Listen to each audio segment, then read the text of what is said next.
कहते हैं मेरे भाई बहन, दक्षिण क्षेत्र में एक बहुत सिद्ध महात्मा हुए, बहुत वर्षों पहले। उनके आश्रम में कुछ संत आकर के विराजमान हुए, रात्रि विश्राम किया। उनसे पूछा महात्मा जी ने कि भाई आप लोग कहाँ से पधारे हैं? तो पता चला कि गंगा स्नान करके आ रहे हैं। महात्मा जी ने सोचा रे भाई सारी दुनिया गंगा स्नान के लिए जाती है, गृहस्थ भी जाते हैं, मैं तो साधु हूं, मुझे भी गंगा स्नान के लिए जाना चाहिए। हालांकि मैंने कोई पाप नहीं किया है, जब से होश संभाला मेरे जीवन में मैंने कोई पाप नहीं किया, लेकिन अगर पहले बचपन में अनायास गलती से हो गया हो तो गंगा जी में डुबकी लगा करके मेरे पाप धो लूं, मिटा लूं। महात्मा जी ने मानस बनाया, मन बना करके चले, पैदल पैदल चले, 4 महीने में गंगा जी पहुंचे। गंगा घाट पर जाकर के माँ गंगा को प्रणाम किया, ऊपरी वस्त्र उतार करके गंगा जी में डुबकी लगाने के लिए जैसे ही पधारे, एक शंका मन में आ गया, मन में संदेह आ गया, शक आ गया। विचार किया रे भाई पहले इस शंका को मिटा लूं, संदेह दूर कर लूं, फिर तो स्नान करूं। क्योंकि मन में शंका हो तो श्रद्धा नहीं बन पाती है, और श्रद्धा ही ना हो तो फिर गंगा जी में नाओ की बाल्टी में अपने बाथरूम में नाओ, एक ही बात है।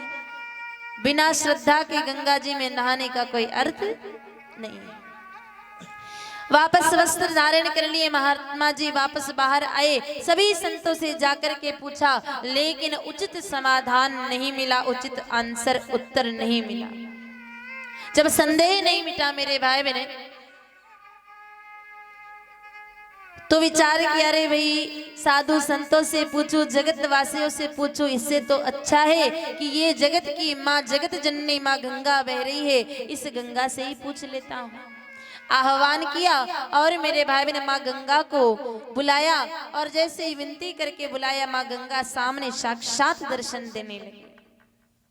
बहुत सिद्ध संत थे, जैसे आप हम लोग बातचीत करते हैं वैसे वो माँ गंगा से बातचीत करने लगे। मैया ने कहा कि बताइए महात्मा जी आज क्यों याद किया है? कहा मैया जैसे सारी दुनिया आपके जल में स्नान करने के लिए आती है, मैं भी अपने पापों को मिटाने के लिए स्नान करने के लिए आया, लेकिन मैया मैंने कोई पाप आज दिन तक किया नहीं है।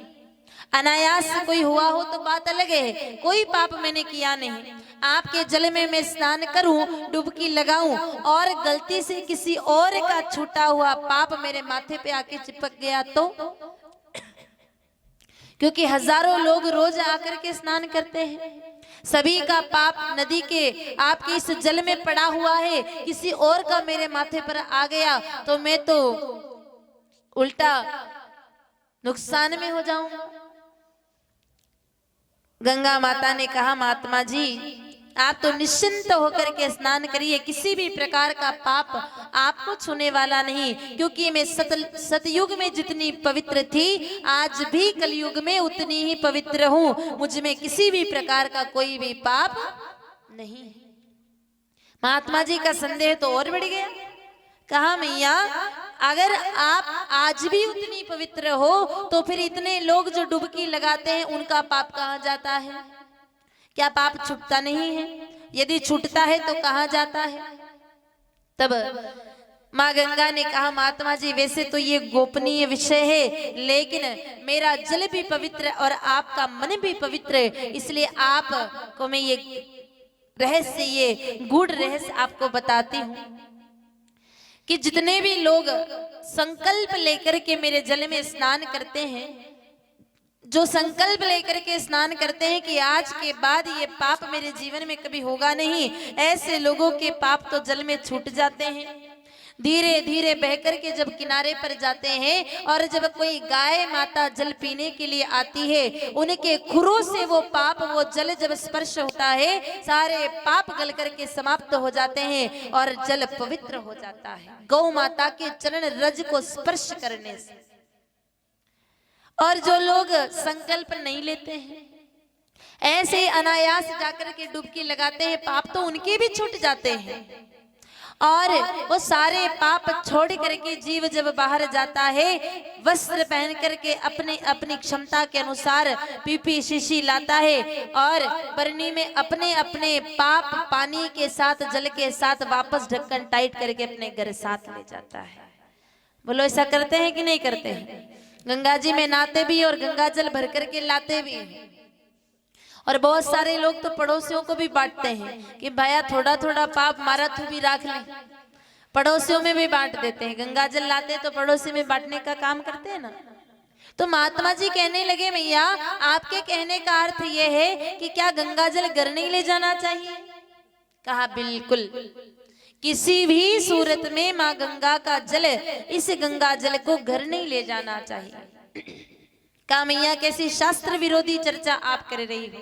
शास्त्र कहते हैं जन्म मरण परण वरण सब में गंगा जल की आवश्यकता पड़ती है। यदि गंगा जल घर नहीं ले जाएंगे तो सारे यज्ञ हवन कार्य काज कैसे संपन्न हो पाएंगे? माँ गंगा ने कहा कि महात्मा जी शास्त्र विरोधी बातें कहाँ कर रही हूँ? शास्त्रों में लिखा है, मैं जानती हूँ कि जन्म मरण वरण में गौ माता की गंगा जल की आवश्यकता पड़ती है, लेकिन शास्त्रों में तो ये भी तो लिखा है ना कि गौमय वस्ते लक्ष्मी गौमूत्रे च गंगे, गाय माता के गोमूत्र में माँ गंगा का निवास है। इसलिए महात्मा जी गंगा जल घर नहीं ले जाएं और गाय माता के गोमूत्र को ही गंगा जल समझ करके उसका इस्तेमाल करना चाहिए।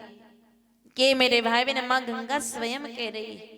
हमारे शास्त्र हमें चीख चीख करके बताते हैं कि गाय माता के गोमूत्र में माँ गंगा रहती है। इसलिए मेरे भाई बहन, माँ गंगा की सच्ची सेवा ये है कि गाय माता का जो गोमूत्र है वो एक जो बाल्टी में जिसमें आप स्नान करते हैं, जिस पात्र में 11 बूंद देसी गाय माता की डालें, उससे स्नान करें। गोमूत्र युक्त जल से स्नान और गोमूत्र युक्त जल का पान, यही गंगा माता की सच्ची सेवा है।